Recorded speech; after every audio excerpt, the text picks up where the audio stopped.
Hey there, thank you for purchasing this course. I just wanted to jump in and let you know what to expect moving forward. So first, we're going to install Visual Studio Community 2015. That's going to be our IDE, and this is where we will be writing our code. Right after that, we're going to dive right into it and start building applications in C#. One other thing to note is that each application is going to increase in complexity. So the very first application is a good way to kind of teach you the basics and fundamentals. And if you already know the basics and fundamentals, then it's a good way to kind of fill in any gaps if they exist. So each section is comprised of the following components. First, we're going to go over the application requirements, also known as the acceptance criteria.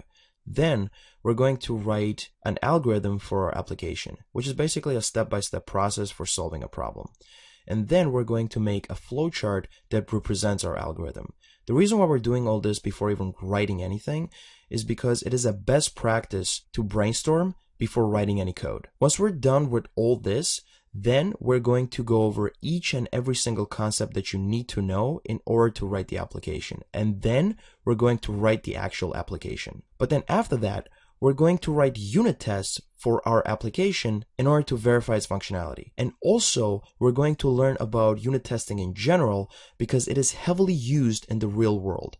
And this is how you're not only going to learn about the academic side of things, but also what works and what is used in the real world. Lastly, I encourage you to ask any questions, and I mean any at all if you have. I'm always here and I respond to all of the questions very quickly. I'm here to help you and push you through any obstacles that you might have throughout the course. As you can see, lots of awesome stuff is coming your way, and I'm very excited to share all of this with you. Enjoy this course.